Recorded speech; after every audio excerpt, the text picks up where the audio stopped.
Hello, everybody. Nice to see you again. I seem to be the tenuous link person today. It's my pleasure to be speaking to you again. I'm going to be introducing Stephen. Stephen Peters, artistic director from Sygnals.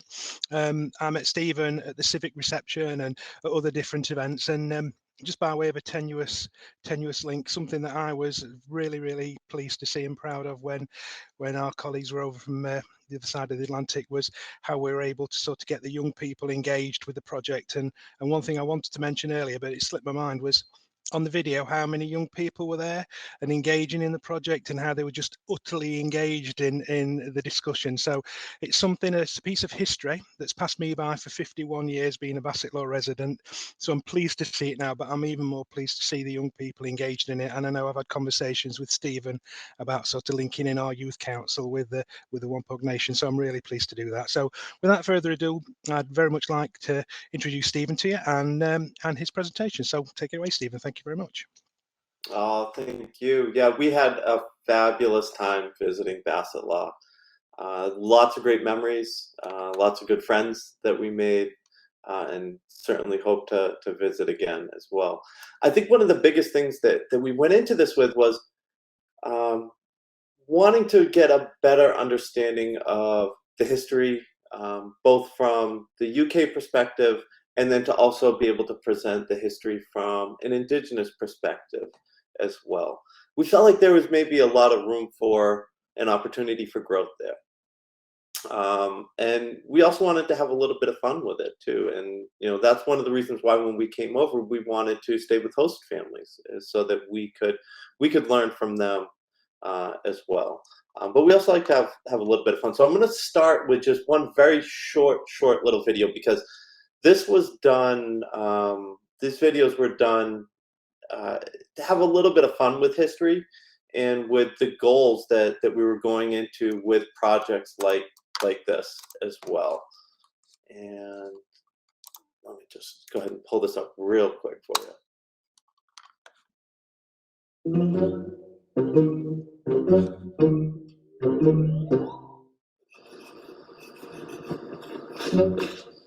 You again? I need to speak to your leader.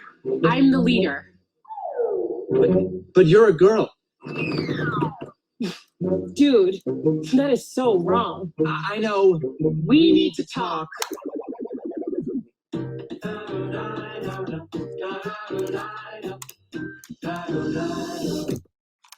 So that was a fun little video that we made. We actually made 4 of those to help engage people in history from an Indigenous perspective, and to explore some of those challenges and differences that my ancestors and the Europeans would have encountered as they tried to navigate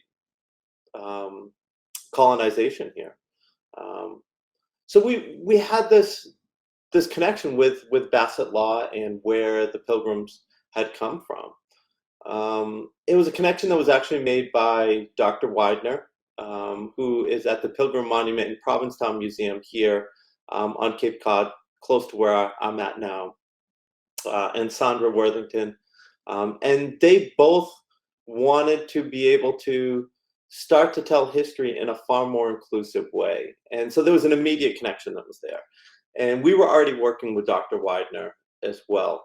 And so it was very quick that we were able to make a connection with Sandra and Bassetlaw about what we could do together to really elevate the story and bring something different to the region. And so as we talked, obviously the first thing you talk about, you're like, well, we want to make panels, and what can we write down that we can share with people to read? And so often we're finding that, unfortunately, today and age, people don't read as much as they used to, and maybe there's better ways that we can engage with the public. And so as we kind of talked through it, we said, it would really be great if we had some sort of big art installation that people could come into, they could explore, they could touch. That helps people really get into history. And then they can step inside and start to read the text that goes along with it as well. And so we played around with a couple of different ideas, and ultimately we landed on constructing a weetu. It's a traditional Wampanoag home.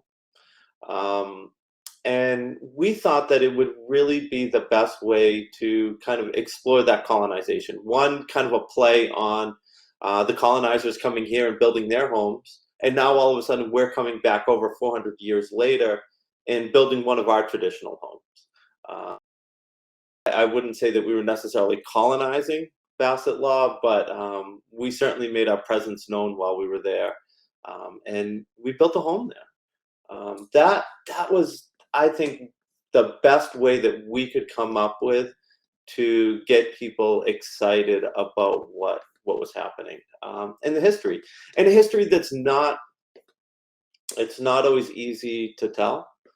Certainly not from an Indigenous perspective, because history has not been kind to our people.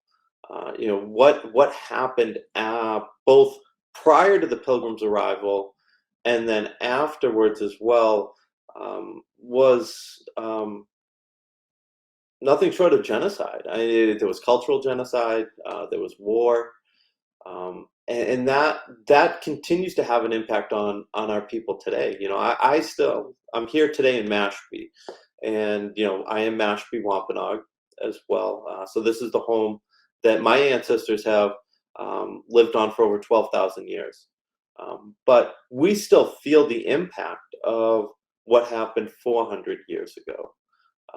There was sickness that was brought in. We're not necessarily thinking that sickness originally was brought in intentionally, but just prior to the Pilgrims' arrival, 1616 to 1619, there was a plague that ripped through the Wampanoag Nation, and there were accounts of upwards of 70 to 80% of my ancestors dying in those 3 short years. We were talking about 100,000 Wampanoag that died from a sickness that they had no immunity to. We were virgin hosts for that plague.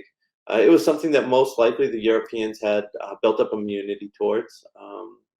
The history books, all they really tell about that is that there was a Spanish fishing ship that wrecked off the coast of Patuxet, which becomes Plymouth Colony. And when the villagers when the sailors come into the village, there's notes that some of them were showing signs of sickness. Shortly after that, we know that Wampanoag died very fast. Once you started to show signs of sickness, generally it said they died within a few days. There was yellowing of the skin, fever. Those were the symptoms. Following that, you had the Pilgrims' arrival. It's very, very fast change. I mean, the Pilgrims multiplied very quickly, and within 50 short years, it resulted in the King Philip's War. It was a war that we were not successful in, and following that war, we were really just given 2 options: either move into praying Indian towns, convert, or be sold as a slave or killed. Those were the options that we were given, and we lived under those conditions for hundreds of years. Our language was outlawed, our customs were outlawed, but that's the history that we've always understood, and now we're finally finding a place today where we can start to share that history with our friends over in the UK, the Netherlands, and even here in the US. It's a story that has been marginalized. It's not a story that we're taught in schools, where we're constantly hit over the head with the story of the Pilgrims fleeing oppression, coming here for religious freedom, and meeting some friendly natives who helped them through that first winter. And then after that, we're silent from the story. And so that's certainly challenging. It has real impact on natives as they grow up and they develop. So that's why it's important for us to create these connections with other museums in the UK and in the Netherlands and here in the US as well, that are interested in exploring history from a different side. And it's not just I wouldn't say it's a different side. I mean, we feel very strongly that our research is solid. We very much rely on primary source documents. The Europeans were extremely meticulous about documenting some of their interactions that they had with my ancestors. They were meticulous about documenting when they took slaves and where they were sold. They were meticulous about what their intentions were. So the documents are there. We've kind of overlooked them, I think, for a long time. But here we are today, I think in a very different place, a place where it's become far more accepting to explore these stories from different perspectives. And it's been a very short time that we've come about to this as well, because 50 years ago at the 350th commemoration, one of my ancestors, Frank James, was approached and asked to deliver a speech at the governor's banquet in Boston. And so he wrote a speech that very much outlined what we just talked about, that the history did not work out well for the natives, and that if we're going to be able to move forward in a better way, that we first have to come to terms with what had been done. And so he wrote that speech. When the organizers of the banquet read it, they said, "You cannot give this speech. If you gave this speech, everyone will leave.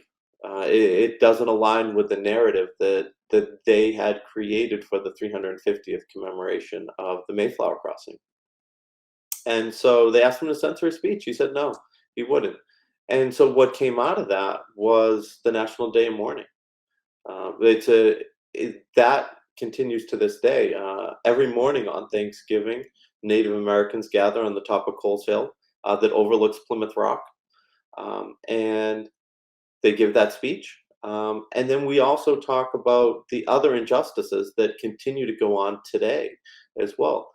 Injustice around land, injustice around indigenous rights, fishing rights, hunting rights, women's rights as well. These things continue to be prevalent in our society today.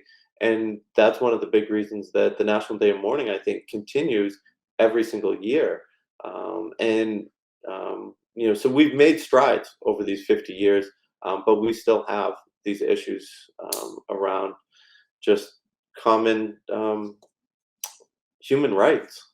So we continue to have to protest those at the National Day of Mourning every year. But that's what happened 50 years ago. At this commemoration, working with people like our friends at the Bassett Law, we were pleasantly surprised to see that there was a genuine willingness to allow this story to be told. We were skeptical at the beginning. When we were first approached, probably in 2014, with Plymouth 400 and the organizers there, they said, "Yeah, we want to do something with the indigenous side." We said, "Okay." We said, "Here's the ground rules. We're going to stay true to primary source documents. We're going to tell the story from the perspective of indigenous, from the voice of indigenous people, and you're not going to be able to censor it." They said, "Okay." A lot of people in our community in 2014 told us we were crazy. They said, you absolutely will not be allowed to do this. They said, "It's not going to happen." We felt as though we had to try, because there was a platform. There was a platform to share the truth. And it wasn't just to educate non-natives. This is to elevate our indigenous children and ourselves as well, because there's damage that's done every time people refuse to acknowledge what our ancestors had to go through. That's painful. So that's why we felt like we had to at least try and use this platform to tell this story. And what we found is that they were willing to allow us to do that. That then opened the doors for us to talk with our counterparts in the UK. So we were with Mayflower 400 and in Bassett Law as well. And we were pleasantly surprised to see that they also had the same commitment as well. And so because of that, we were able to, I think, really make strides forward. There's no question that we've got so much work to do. The damage that's been done in our communities is just too great. So, we're very, very thankful that we were able to come in and create this piece of art that's there, do something that has never been done before. I'm fairly confident that a We Too has never been built on European soil. And we accomplished that. There was a lot of work that we had to go through with Peter and Isabel to actually make that happen. There was more red tape than we realized when you start talking about bringing over raw materials, especially wood. But Isabel and Peter were right there with us every single step of the way, and they were just as committed as we were to making sure that this happened. If we didn't have that commitment on that side, it would have fallen apart in the middle of COVID. And I mean, we had every reason to scrap this project. There were so many points where you could stop and be like, you know what, this just isn't in the cards. We should back away. They didn't do that, and that gave us really the sort of the wind behind our sails to keep moving forward as well. And then what we saw once we built this were these streams of kids from all of your schools come in. I mean, just day after day, there was more and more children that came through. And what surprised us was really the complexity of their questions that they asked. They didn't ask the questions that were easy to know the answers to. They had clearly done their homework, and they didn't ask us where we came from or what type of house we lived in. They asked really challenging questions about spirituality, governance, language, the impact that interactions with Europeans had on us, how those items that we received through trade in other ways, how those would have impacted our lives as well. Those were just amazing questions to get from groups of young children. They clearly put a lot of thought into what they wanted to get out of this experience, and so that was really wonderful to see. They're very, very smart children, so we enjoyed that. What I'd like to do is open it up to questions from you guys. So if you have questions about the project, the process, anything at all, please let us know. Thank you very much, Stephen. I'll just chat for a minute, if I may, while people sort of can type some questions in. And just to get the ball rolling, I wanted to thank you through all these little tenuous links I'm doing. Tried to make a few notes, and actually I've made one word note, which is home. The fact that you came here and you built a home. I think that's incredibly strong and moving. And I've always thought to myself as quite a liberal, tolerant, working class guy. And I think I've realised throughout my adult time, should I say, I probably haven't really listened properly and haven't really understood and haven't really been tolerant. And the takeaway for me from your visit to Bassetlaw was a cold Thursday evening, I think, where we sat in the Methodist church and all of you guys gave a little talk and it was full of passion and full of emotion. That was when I realized I'd not really listened properly for the past 30 years. So, thank you for that, because it has changed my view of things.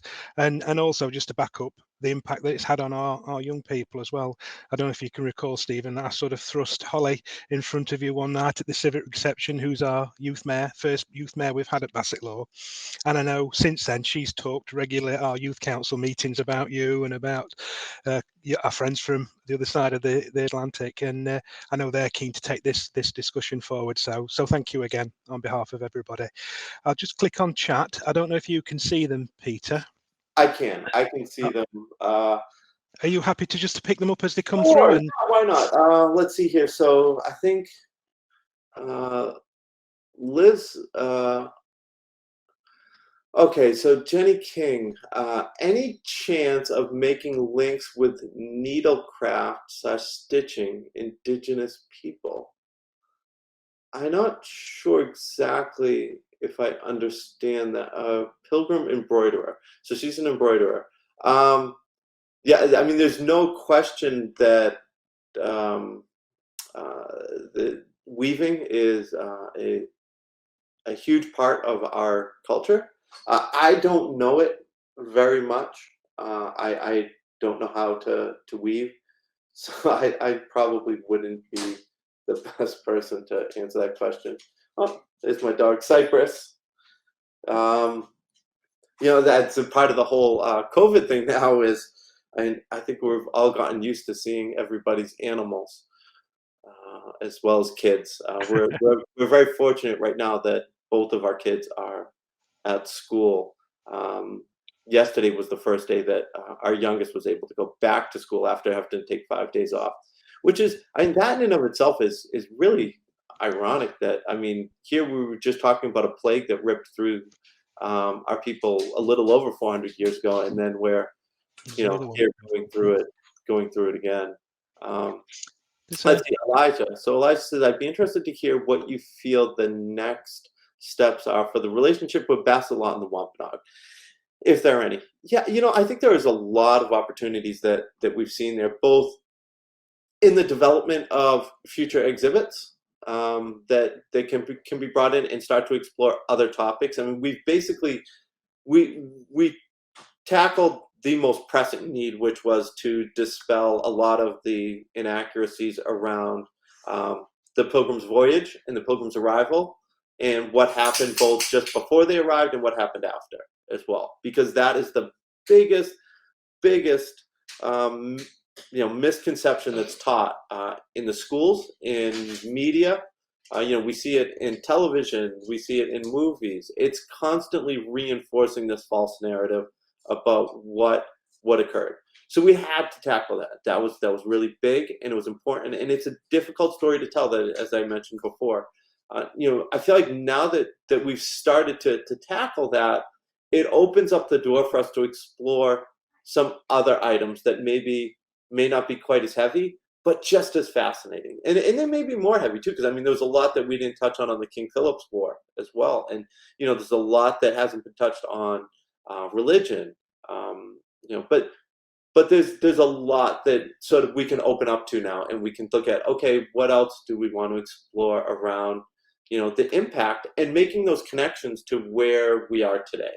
That's always something that I'm trying to get people to make that connection with, is that what happened 500 years ago, 400 years ago, 300 years ago directly has impacted where we're at today as a tribal nation. So yeah, I think there's that. I think more importantly, we're starting to see connections with the kids. So I know, for instance, with my oldest son's school, they started a pen pal with some of the schools in the Bassetlaw district as well. And so now they're passing letters back and forth. And they're both genuinely just as interested, I think, on this side as well as on your side, in understanding what life is like. My son, for instance, when he saw the pictures when we came back with, the first thing he points out is, he's like, why are all the kids wearing the same clothes? That to him was just amazing, that the kids all had to wear uniforms. And so he found that to be just fascinating. So I think with the kids, that's our opportunity, is to do that. And the other opportunity I think that we have with this sort of work as well is really starting to break down the root causes of systemic racism as well, which I very much believe is rooted in misconceptions that we're taught in cultures, in religions, history. So if we can start to break those down for kids correctly at a young age, hopefully they won't be then making those rash judgments about people that they meet based on the way that they look, or the minute they find out what religion they're from, or their sexual identity, or or their gender preference. Those things I think are the next generation. Hopefully, will be far more tolerant than ours has. So those are the really important things I hope that we can continue to tackle. Can I pick a couple of bits up, Stephen, for you? Just Yeah. save you having to go through it all. There's a couple of questions, if I can just roll those into one, which was relating to how the impact of coming to Bassett Law has affected the work that you're doing in the States now with those communities, and likewise how the visit or the colonization of the Pilgrims affected your Wampanoag religions. Yeah. So the first part of that, we're seeing a lot of doors opening up right now for exploring art, history, contemporary as well, contemporary tradition, contemporary Native art as well, with museums, national parks. There's, I think, a lot of interest in finding different ways to explore history and culture in a way that sort of engages the community. So I think we started that with Bassett Law. We did a little bit of that here in Boston as well prior to Bassett Law, but I think that there's a lot of opportunity for that. Our end goal hopefully is to be able to start to influence more of the of popular culture, television, movies. I think that's where we're going to start to see people really make strides forward in being more tolerant. Is if we can get popular culture to stop reinforcing these negative stereotypes. And then as far as the impact on our community, I'm not sure yet. I'm not sure. I will say that people are far more open to working with museums now than they would have been prior to 2014 when we started working with Plymouth 400. But I don't know what the impact on our community will be yet.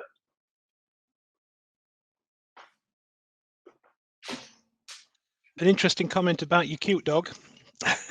Yeah, I think you need to get him on camera a little bit more. Yeah, Holly's 11, so she genuinely, if Cypress moves in, who's now 6 months old, Holly generally goes and finds somewhere else to go sleep. She's a question about possibly linking up the work that we've done in Bassett Law and the wider sort of museum piece to do with the sort of Mayflower 400 and sort of any sort of cultural organisations or museums that you've got over there. How could that happen, or how might that work? those are those are the conversations that we're constantly having. So we're constantly looking for ways that we can partner people up so that they can share their resources that they have. Dr. Widener is very good about making the connections. Both Bassett Law, I know in Plymouth as well, Plymouth, England. He's making a lot of connections to him. We're doing the same as well. I think what we're still seeing as a bit of a stumbling block are some of these more some of the older institutions that continue to hold a lot of our artifacts in their archives, and not being able to repatriate any of those items back. I will say that your English ancestors were very good about going out and about the world and finding the best art and all of the most intriguing religious items and gobbling them up, and then just taking them back and keeping them, as they would say, keeping them safe.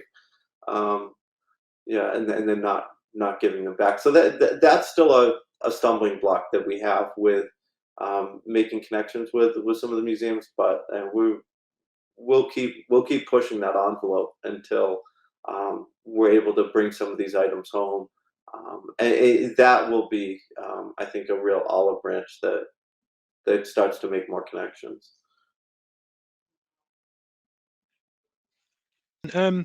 Another one which I've sort of picked from a couple of the comments really about listening, and I think it's sort of a little bit what I was touching on earlier.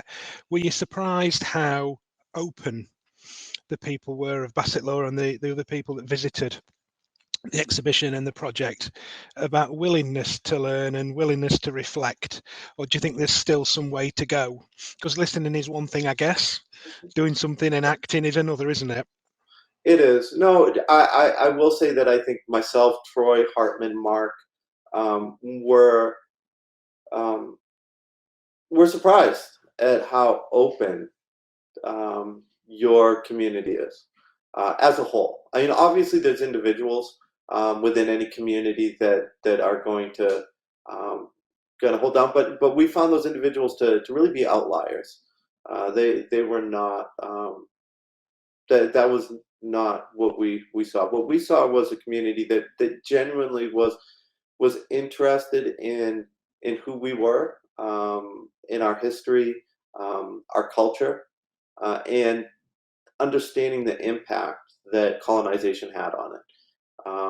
And I think genuinely when they learned it too, there was some pain. I think we saw that in people in the community, that they felt bad.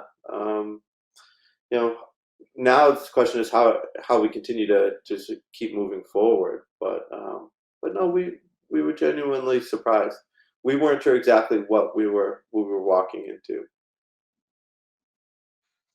Taking on from that, do you think that people in America are more open to listening now than maybe what they were 50 years ago, for example, when you started the Dare Morning? I don't know. I think some. I think some are. I think America is very divided. In we're here. I mean, everything's hyper political, but yeah, I say some are. I feel like there's a large portion of this population that are not. They don't want it taught to their kids. If it's not pushing a pro-America agenda, then they don't want it. That's unfortunate. Thank you very much, Steve. All fascinating stuff. There's a few other sort of comments on there, and it's about sort of linking up and sharing. So I'll try and do a cut and paste and copy those, and I'll share those with Isabel and Okay. linking with you. If there's any other quick questions, I'll pick them up. But failing that, if we can sort of draw this to a close, because I think we're just about over time now. So on behalf of everybody present, thank you once again, Stephen. As always, every time I listen to you, I learn something. Every time I listen, I think a bit more. So thank you again.